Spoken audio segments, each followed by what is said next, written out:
고린도전서 13장 11절에서 13절까지 말씀이 되겠습니다.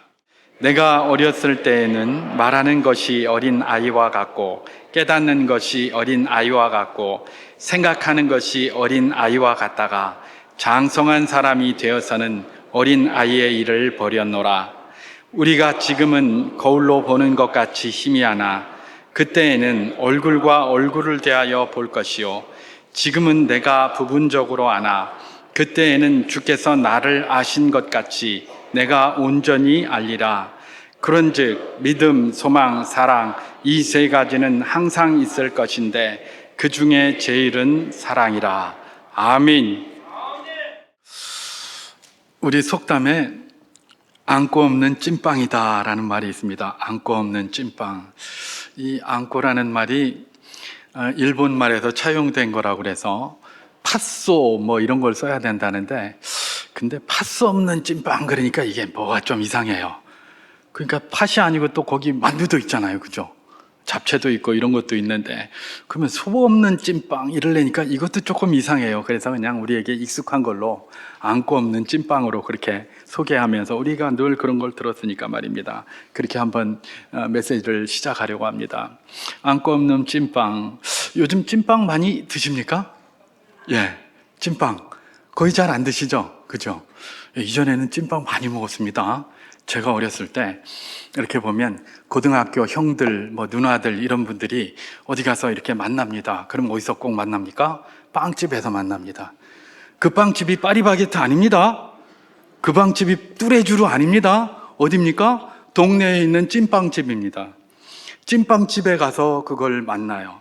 그리고 찐빵집에서 만났으니까 당연히 뭘 먹겠습니까? 찐빵 먹겠죠.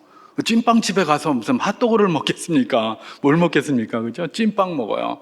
찐빵이 굉장히 이전에는 많이 유행을 했던 것이죠. 그리고 요쯤 되면 겨울이 싹 되면서 찬바람이 불어오면 뭐가 있습니까? 가게마다 호빵 기계가 이렇게 하나씩 딱 있잖아요. 이 호빵. 여러분, 이 호빵하라는 거, 호빵도 찐빵입니다. 찐빵은 이제 일반 보통 명사고요. 호빵은 고유 명사입니다. 고유 명사. 이거는 삼립에서 만든 찐빵의 이름이 호빵이에요. 무슨 저런 소리를 하나? 진짜입니다. 호빵 그거 쓰려면 아무한테나 쓰면 안 됩니다. 이전에 제 기억이 정확하다면 이랬습니다. 삼립 호빵 선전을 하면서 뭐죠? 여기 뜨거워서 호호, 맛이 좋아 호호, 삼립 호빵 이러면서 호호 불어가지고 막 이렇게 하고 그랬었어요. 그래서 호호빵 이러면서 호빵 선전도 많이 했고요. 그게 딱 나오면 바로 뭐가 있습니까? 이 가게 앞에 가면 호빵 기계가 이렇게 설치가 되고 그곳에서 이렇게 사 먹곤 했던 것이 바로 그 찐빵인 것이죠. 호떡은 또 호호 부르라고 그 호떡 아닙니다. 호떡은 이 호빵의 호하고 다른 겁니다. 호떡은 뭡니까? 저기 중국식 청나라호, 그 오랑캐 호자를 쓴 떡입니다. 그래서 그 사람들이 저 서역 같은 데서 이 뭡니까? 이렇게 그 밀가루 구워가지고 만든 떡 같은 거 거기에다가 소를 좀 집어넣어서 만들었기 때문에 호떡인데 그 호떡하고 호빵하고 같은 호 아닙니다. 이 호는 그냥 호 불어서 먹으라고 호고, 저 호떡은 오랑캐들이 만들어 먹던, 우리나라 기준으로 하면 청나라 사람들이 만들어 먹던 그런 떡이다. 거기에서 나온 호떡이에요. 그러니까 여러분들 이걸 상식으로 좀 알고 계시면 좋을 것 같은데, 안고 없는 찐빵. 제가 오늘 왜 이 이야기를 시작하냐 하면, 여러분 찐빵 이전에 드셔보신 분들은 아마 아시겠지만 호빵도 마찬가지입니다. 사실은 안고가 속에 별로 없어요. 그러니까 먹을 때 어떻게 먹습니까? 그걸 갖다 한번 꽉 누르죠. 이렇게 꽉 눌러가지고 속에 있는 그 안고가 쫙 퍼지게 만들어서 이렇게 먹어야 맛이 괜찮아요. 근데 그거 산대로 그냥 먹으면 안고가 속에 이렇게 조금밖에 안 들었기 때문에 그거 나올 때까지 맨 밀가루만 먹는 거예요. 맛이 있습니까? 없습니까? 없죠. 그러니까 어떻게 했습니까? 꽉 눌러가지고 이게 좀 쫙 퍼지게 해가지고 이렇게 먹으면 약간 쫄깃하기도 하고 그 안고 때문에 단맛이 나기도 하고 이렇게 하는 것 아니겠습니까? 그렇습니다. 안고 없는 찐빵이라는 말은 그래서 뭡니까? 있어야 할 것이 없는 것을 두고 하는 말이다라는 것을 우리가 알 수 있습니다. 있어야 할 건데 없어요. 그러니까 찐빵을 딱 샀는데 딱 씹었더니 안고는 없고 뭐예요? 밀가루만 확 씹히는 거예요. 맛이 없잖아요. 그러면 안고 없는 찐빵이라는 것은 뭔가 있어야 할 것인데 있어야 할 거지만 그것도 반드시 있어야 할 것이죠. 반드시. 그게 없으면 찐빵이 아니라는 겁니다.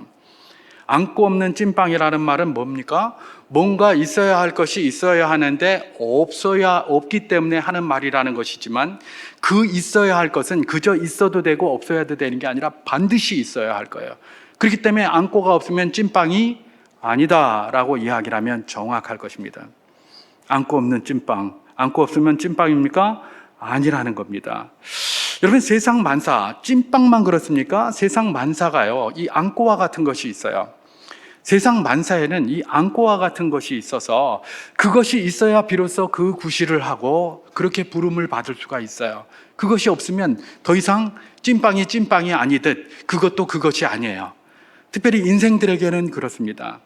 인생들도 그래요. 사람이기 때문에 꼭 있어야 할 것들이 있는 겁니다.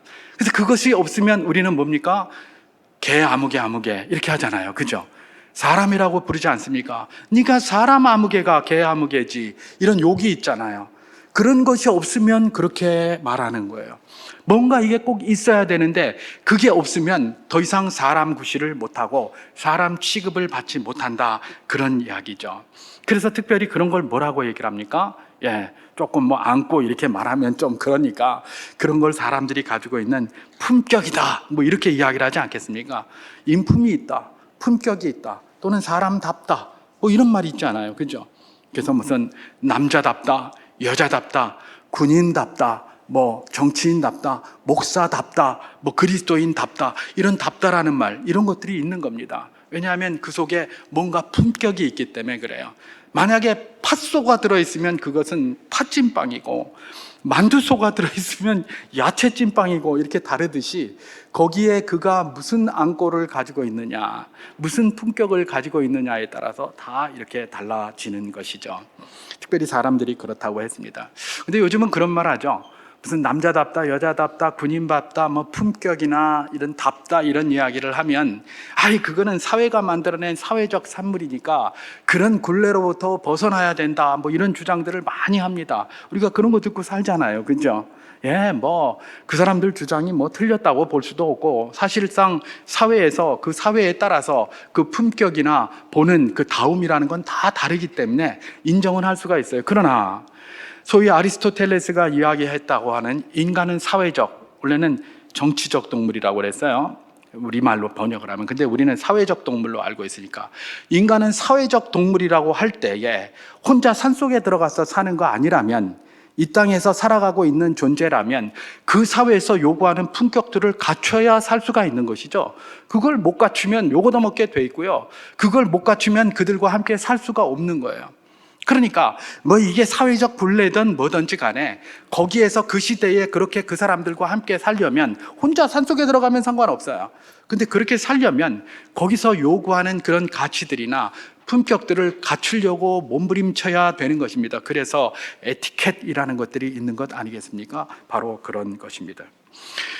여러분, 우리 그리스도인들 이 세상 속에 살아갑니다. 변화산 꼭대기에 살지 않고 이 세상에서 살아가기 때문에 이 세상 사람들이 요구하는 품격들을 우리도 갖추어야 할 것입니다.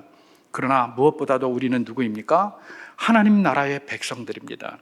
그렇기 때문에 하나님 나라의 백성으로서 요구되는 품격이 여전히 우리에게 있는 것이죠. 그 품격이 있는 겁니다. 그래서 그것이 보이지 않으면 뭡니까? 그것은 그리스도인인가? 그리스도인이 아닌가? 뭐 이렇게 생각이 될 수도 있어요. 그러니까 그런 것들이 전혀 보이지 않는다면 안고 없는 찐빵이 아니듯 그리스도인이 그리스도인 되지 않는다라는 사실을 우리는 기억해야 된다는 것입니다. 그래서 우리 주님께서는 그리스도인이냐 너희들이? 그렇다면 이런 이 품격들, 이런 것들을 좀 많이 갖추고 있어야 된다. 이런 걸 갖추고 있지 못한 사람들에게 대해서 우리 주님은 뭐라고 이야기를 하셨습니까? 마태복음 5장 13절에서 소금이 맛을 잃은 것으로 표현을 했습니다. 그죠? 너희들은 소금인데 그 맛을 잃어버리면 더 이상 그건 소금이 아니죠. 밖에 버리워지는 것입니다. 그렇기 때문에 이 품격, 그리스도인이 갖춰야 할 품격이라는 것이 대단히 중요한 것이고, 그런 것들을 갖추지 못한다면 그것은 더 이상 그리스도인이 아니라고 말할 수도 있다라는 사실을 우리는 기억해야 되는 것입니다. 자, 이와 관련해서 그 여러 가지 품격들이 있는데 잠언 3장 3절에서 4절 말씀을 제가 한번 봉독해 보도록 하겠습니다. 인자와 진리가 내게서 떠나지 말게 하고 그것을 내 목에 매며 내 마음판에 새기라. 그리하면 내가 하나님과 사람 앞에서 은총과 귀중히 여김을 받으리라. 그렇게 얘기를 합니다. 인자와 진리가 내게서 떠나지 말게 하고 내 목에 매며 내 마음판에 새기라 이럽니다. 목에 맸습니까? 제일 앞에 있으니까 잘 보입니다. 마음판에 새겼습니까? 이건 뭐 떠날 수가 없는 겁니다. 인자와 진리라는 품격을 항상 이 몸에 지니고 그렇게 살라는 겁니다. 그러면 하나님에게도 기쁨을 받고 사람들에게도 존경을 받게 된다라고 이야기를 하는 것입니다. 같은 맥락에서 우리가 로마서 14장 17절과 18절도 제가 한번 봉독해 보도록 하겠습니다. 하나님의 나라는 먹는 것과 마시는 것이 아니요 오직 성령 안에 있는 의와 평강과 희락이라. 이로써 그리스도를 섬기는 자는 하나님을 기쁘시게 하며 사람에게도 칭찬을 받느니라. 그렇게 얘기를 합니다. 다시 말해서 여기서 이야기를 하는 것은 하나님의 나라는 먹는 것과 마시는 것 이런 것 아니다. 오직 성령 안에 있는 의와 평강과 희락이다. 그리고 그런 것들을 갖고 살면 하나님께 기쁨을 받을 뿐만 아니라 사람들에게도 존경받는다. 그리스도인답다라는 소리를 듣게 된다. 바로 그 이야기를 한다고 보면 정확할 것입니다. 이렇게 그리스도인이기 때문에 우리에게 특별한 품격이 있다는 것을 하나님은 성경 곳곳에서 이야기를 하고 계시는 것입니다. 우리가 오늘 읽은 본문에도 여전히 그 품격이 나오는데요. 오늘 본문이 뭡니까? 고린도전서입니다. 고린도전서 13장 13절을 제가 한번 봉독해 보도록 하겠습니다.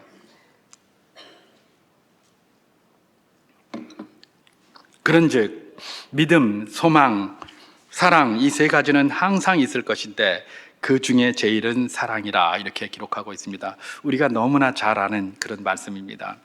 여기에서 이야기하고 있는 게 믿음, 소망, 사랑이에요. 믿음, 소망, 사랑이라는 이 품격은 그리스도인들에게 어떻게 하는 거예요? 항상 있다는 겁니다. 항상 있어야 된다는 겁니다. 근데 이게 없으면 그러면 뭡니까? 이게 무슨 사회적 산물이라서 세상에서 이야기하는 품격처럼 어제 있다가 오늘 없어지는 거 아니고 조선시대에는 있었는데 지금 없어지는 건 아닙니다. 이건 항상 있는 겁니다. 주님 다시 오시는 그날까지 이 세 가지는 항상 있어야 된다는 겁니다. 믿음, 소망, 사랑 이 세 가지가 항상 있어요. 그래야 그것이 비로소 그리스도인의 모습이고 그리스도인의 품격이고 그리스도인이라고 말할 수 있는 그런 존재가 된다는 것이 바로 이 말씀이라는 것입니다. 찐빵으로 따지면 믿음, 소망, 사랑이 그야말로 안고와 같다는 겁니다. 너무나 중요한 것이다라고 지금 성경을 통해서 우리 주님께서 이야기를 하고 계시는 것이죠. 여러분, 그래서 오늘 저는 이 믿음, 소망, 사랑 이 세 가지를 가지고 잠깐 은혜를 나눠보려고 원하는데요. 이거 뭐 성탄절과 이게 크게 이렇게 본문이 겹치는 것 같지는 않습니다. 성탄절에 별로 사용하지 않는 본문인 것 같아요. 그러나 그럼에도 불구하고 항상 있어야 할 것이잖아요.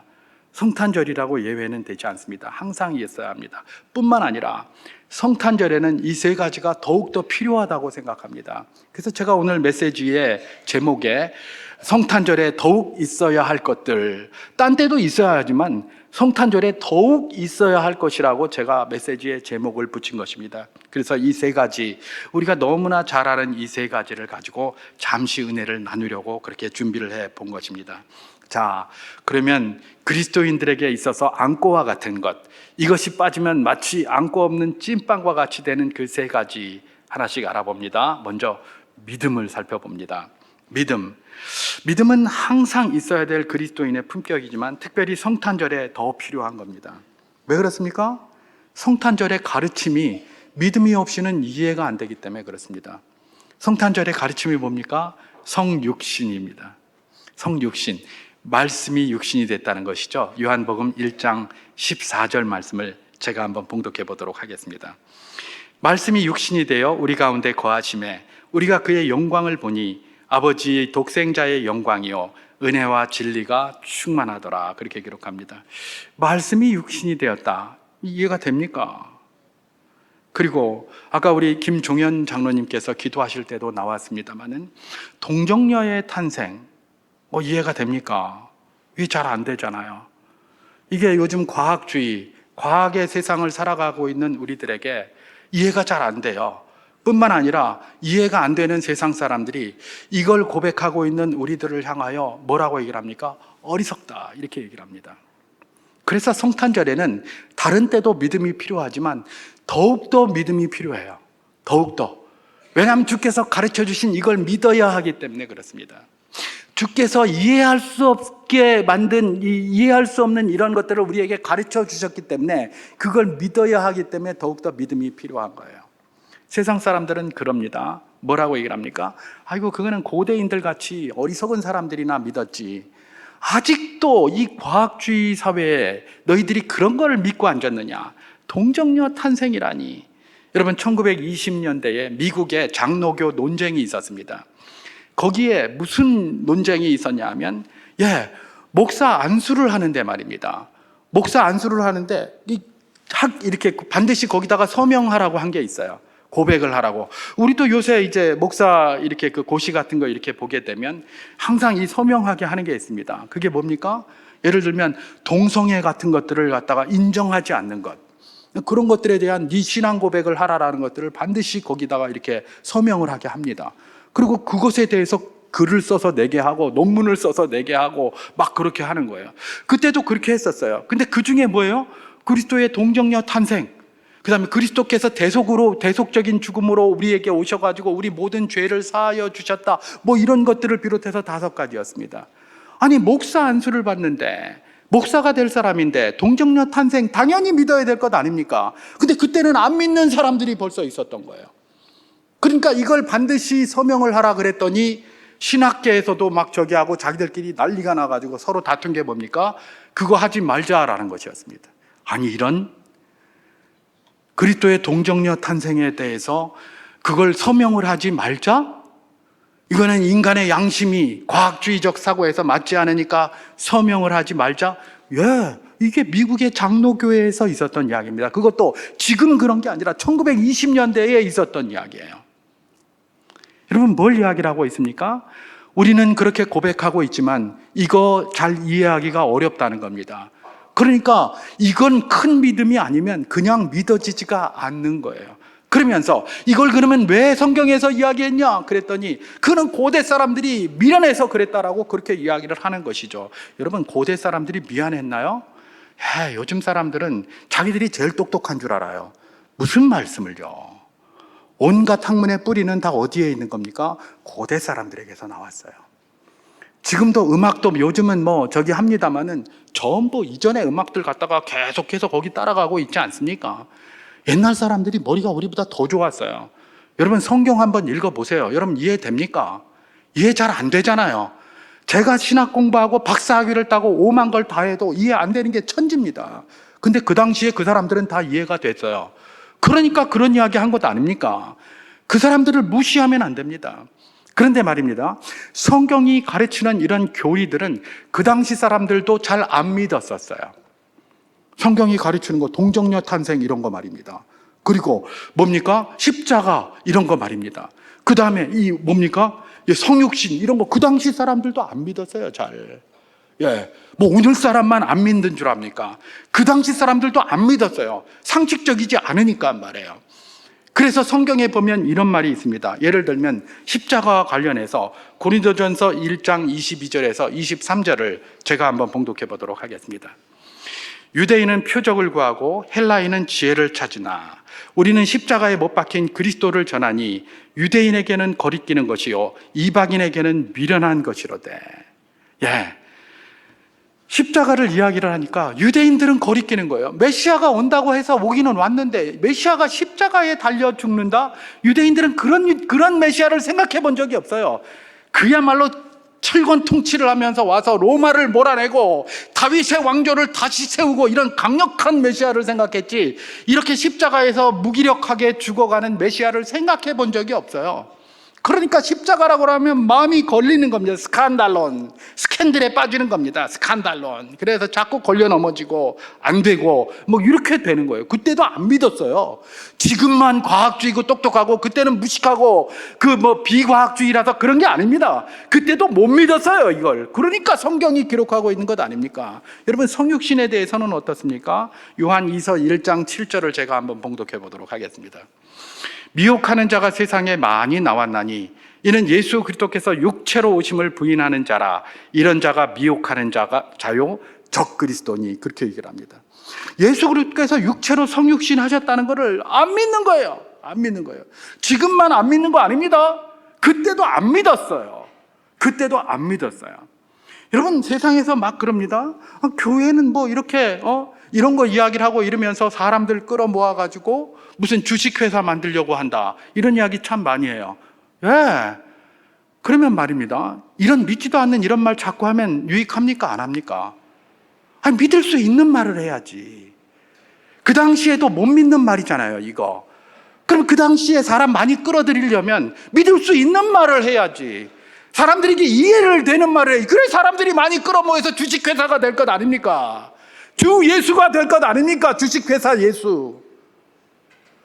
그런데 못 믿겠는데, 안 믿어지는 그런 말을 하면서 주 예수를 모르고 있으니까 사람들이 저 미련한 것들, 저 바보 같은 것들 이러고 있는 겁니다. 그게 지금만 그런 것이 아니라 그때도 그랬다는 것입니다.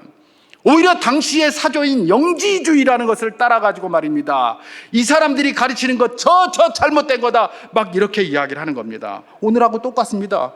오늘날 사조인 과학주의를 따라가지고 예수님께서, 우리 하나님께서 친히 가르쳐 주신 그 성육신의 진리나 십자가의 도를 완전히 무식한 것으로, 바보 같은 것으로, 어리석은 자들만 믿는 것으로 그렇게 이야기하는 것과 진배 없습니다. 똑같습니다. 여러분, 우리 주님께서는 우리에게 믿음을 요구하십니다. 주께서 말씀하신 이것이 반드시 이루어지는 것이다. 그러니 너희가 믿음을 가져라. 우리에게 믿음이 필요합니다. 그러나 그 어느 때보다 성탄절에는 더 큰 믿음이 필요합니다. 그것을 우리가 기억해야 될 것입니다. 우리 주님께서 어쩌면 우리에게 이런 성탄절에 그런 말을 하실지 모르겠습니다. 내가 주님의 나심을 미개한 것으로 보고 비웃는 이 시대에도 여전히 내 아들을 성육신했다는 것을 믿느냐? 그 질문하는 겁니다.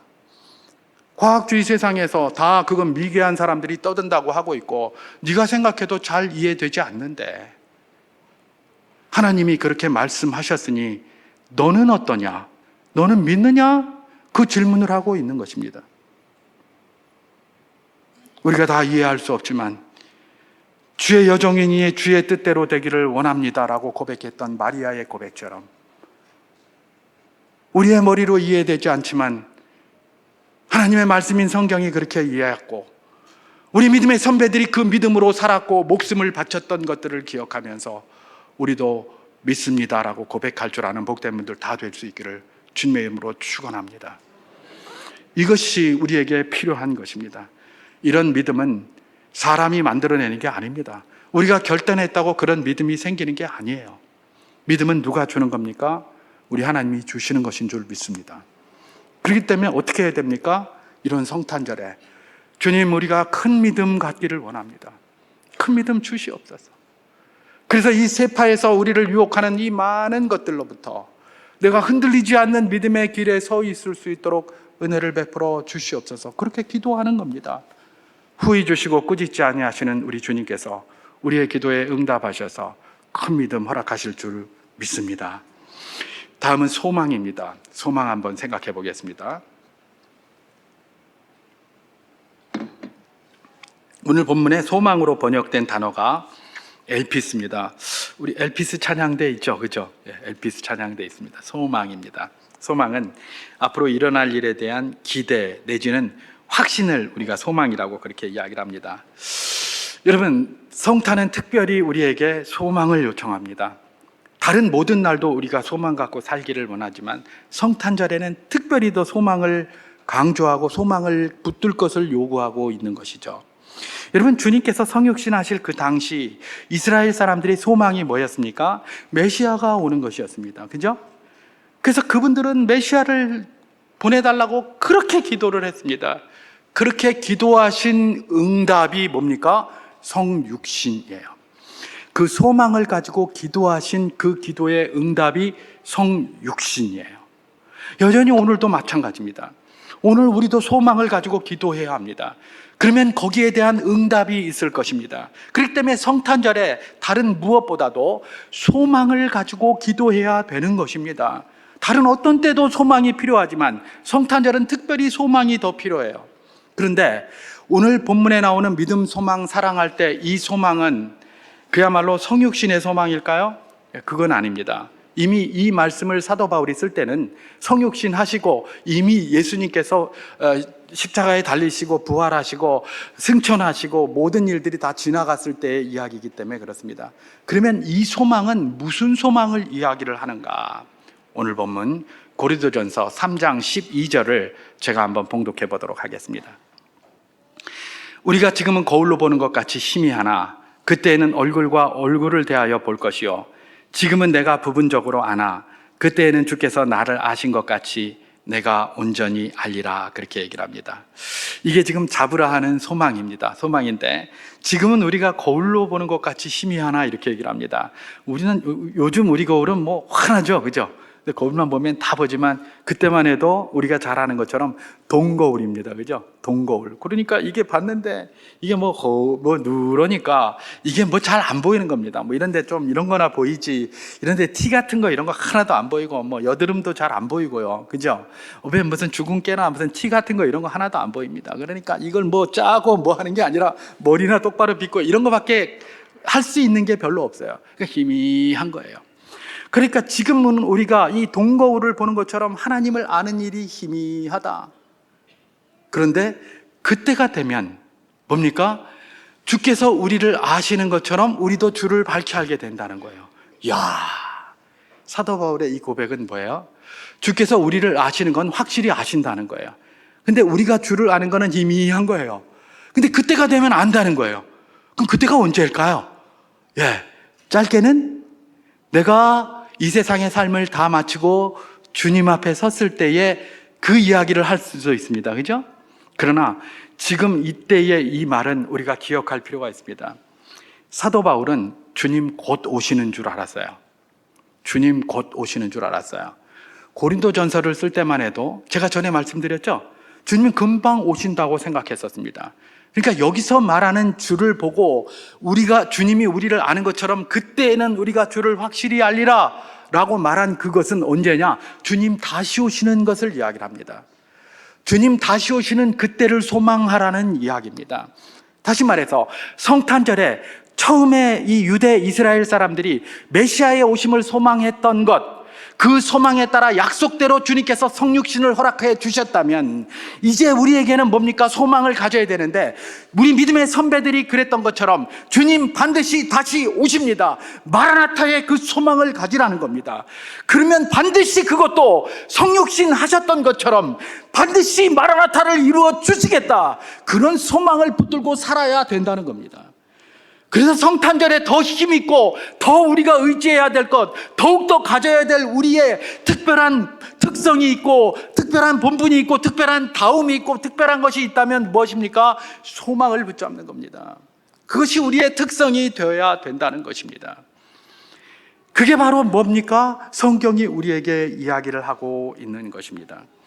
마라나타의 소망을 붙들고 살아가는 것, 우리가 바로 사도 바울이 오늘 본문을 통해서 말씀, 주님의 영감을 받아 오늘 본문을 우리에게 전하면서 도전하는 것입니다. 소망을 바라보고 가지고 살 때 뭡니까? 주님 곧 오시고 다시 오신다는 마라나타의 소망, 그걸 붙들고 살아야 그리스도인의 품격 있는 그리스도인의 삶을 살 수 있다, 바로 그 이야기를 하고 있는 것입니다. 그렇다면 마라나타의 소망은 어떻게 붙들고 사는가? 내가 그냥 마음으로 만들어서 그렇게 자가 발전하는 소망을 가지고 그렇게 할 수 있단 말인가? 자가 발전하는 소망은 소망이 아닙니다. 우리 주님께서 말씀하시는 이 마라나타를 붙잡는 소망은 자가 발전해서 되는 게 아닙니다. 여러분 계속 자가 발전시켜 보십시오. 그 소망이 얼마 가나? 작심 3일이면 많이 가는 겁니다. 그죠? 충분해요. 이 자가 발전한 소망은 더 이상 소망이 되지 못합니다. 그 소망도 누가 주시는 거예요? 주께서 주시는 건 줄 믿습니다. 그렇기 때문에 어떻게 합니까? 사도 바울은 골로새서 3장 1절에서 2절 말씀에 이렇게 이야기를 했던 것입니다. 그러므로 너희가 그리스도와 함께 다시 살리심을 받았으면 위의 것을 찾으라. 거기는 그리스도께서 하나님 우편에 앉아 계시느니라. 그렇게 얘기를 합니다. 자가 발전하는 소망이 아니라 진짜 마라나타의 소망을 붙들고 살기 위해서는 위의 것을 찾아야 된다는 겁니다. 지금 사도 바울이 골로새서를 썼습니다. 골로새에 편지를 보내고 있습니다. 어디서 보냈죠? 감옥에서 보내고 있습니다. 골로새서는 옥중서신입니다. 감옥에서 지금 골로새 교회에 쓰는데 위의 것을 찾으라 이렇게 얘기를 하는 겁니다. 내가 지금 감옥에 갇혔으니 빨리 보석금 좀 보내라. 내가 지금 감옥에 갇혀서 미치겠다. 그러니까 뭘 좀 보내라. 어떻게 니네 변호사 좀 사고 뭘 좀 해가지고 여기서 좀 해결되게 해라. 이런 말 하지 않습니다. 자기 상황을 이야기하지 않습니다. 위의 것을 찾으라 그렇게 이야기를 하는 겁니다. 감옥에 앉아서 위의 것을 찾으라고 이야기를 하는 겁니다. 여러분, 이게 자가발전으로 되겠습니까? 내가 소망을 갖는데 깜빵에 앉아가지고 자가발전 시키면서 그냥 뭐 이걸 내가 끝까지 소망으로 붙잡고 가. 무슨 말씀이에요? 인간은 연약합니다. 그렇게 할 수가 없습니다.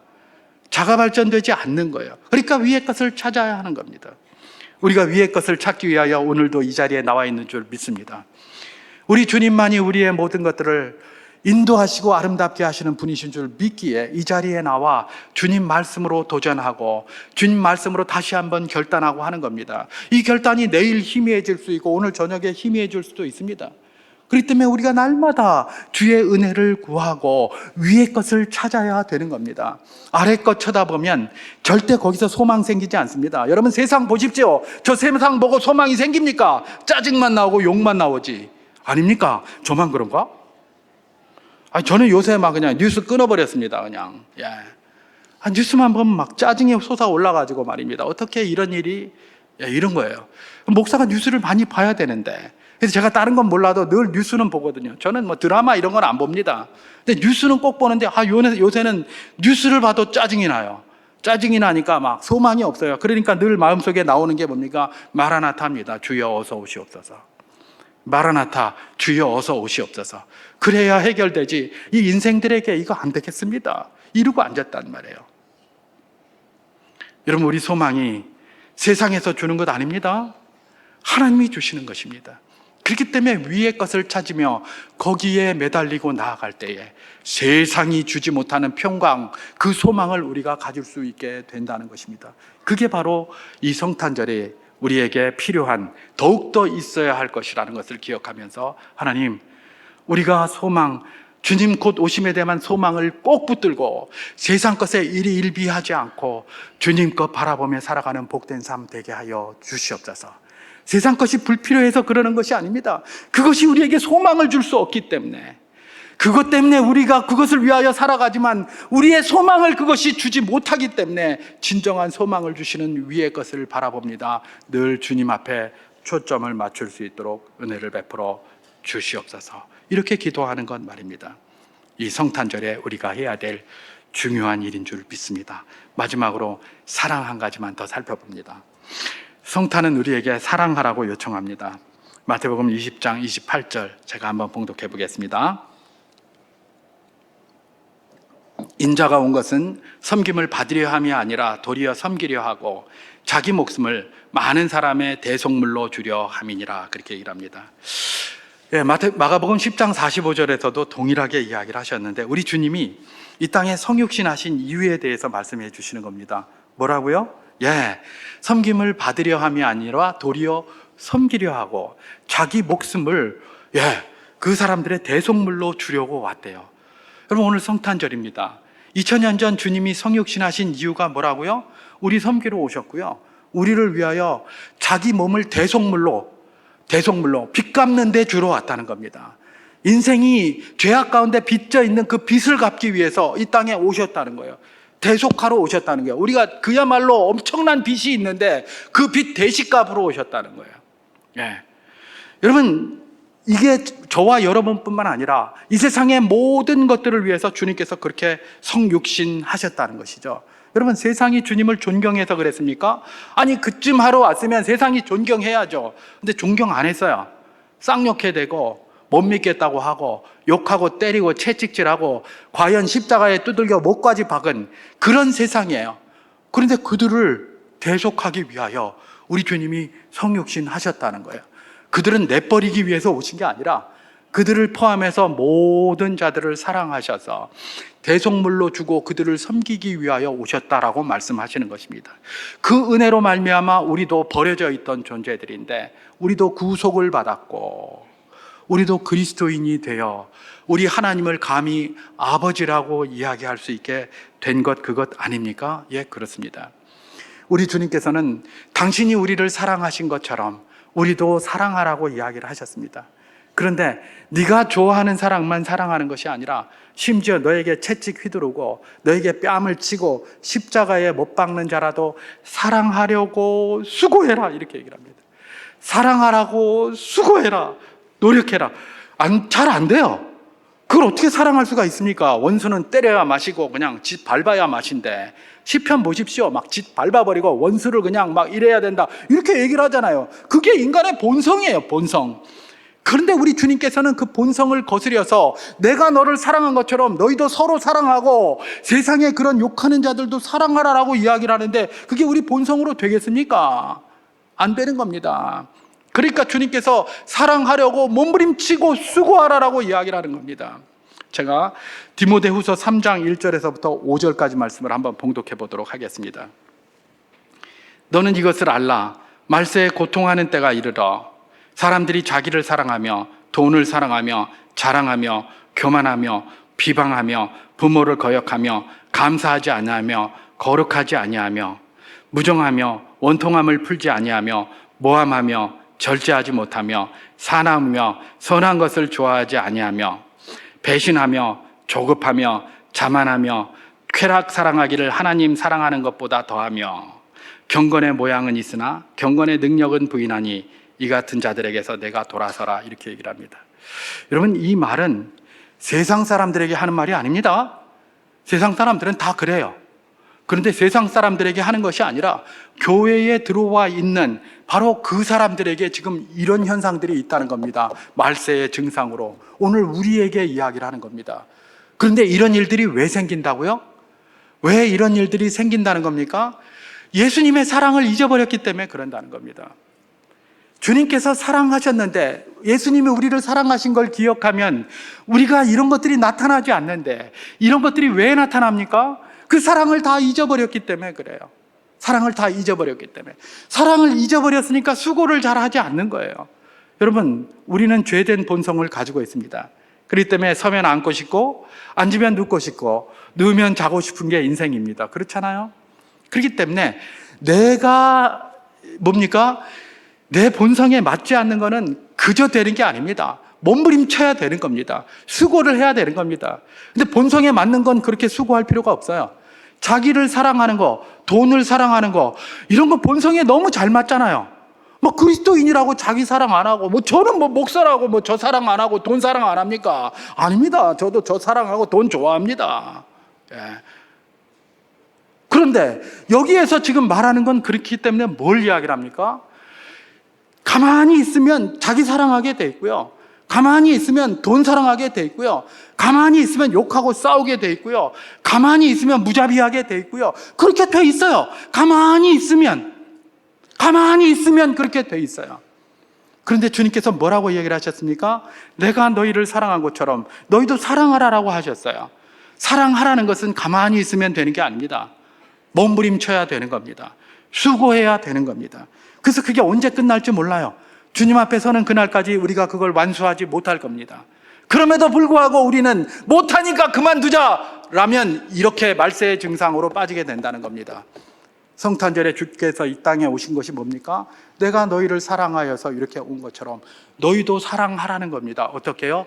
수고하라, 이런 이야기입니다. 가만히 있으면 안 된다. 사랑하려고 수고해라.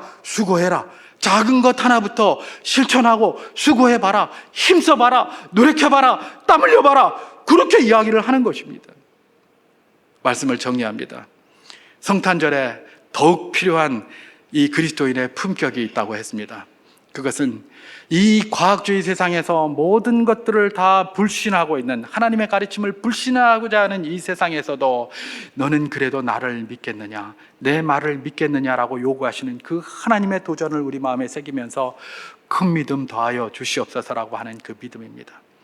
그 다음에 주님 다시 오시겠다 약속하셨으니 반드시 다시 오실 것이니 위의 것을 찾으라라고 말씀하신 그 소망에 대한 소망을 꽉 붙드는 겁니다. 그리고 마지막 하나가 뭐였습니까? 주님이 나를 사랑하신 것처럼 우리도 사랑하기 위하여 몸부림쳐 보자.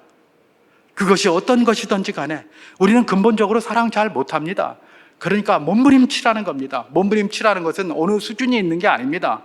어떤 사람에게는 그 몸부림이 10%가 될 수 있고 어떤 사람에게는 50%가 될 수도 있습니다. 그런데 중요한 건 그것이 10%인지 50%인지 그런 거 말씀하지 않으셨습니다. 내가 너희를 사랑한 것처럼 너희도 사랑하라 했으니까 네가 할 수 있는 게 10%밖에 없냐? 그럼 10%라도, 아니면 5%밖에 없냐? 그럼 5%라도 한번 노력해보라, 이런 이야기입니다. 그것이 이 성탄에 주님께서 우리에게, 그리스도인들에게 꼭 있어야 할 품격이며 안고라고 이야기해 주셨습니다. 이 말씀에 도전받으시고 2026년도에는 바로 이 안고를 한번 찾아 헤매는 우리 모두가 될 수 있기를 주님의 이름으로 축원합니다.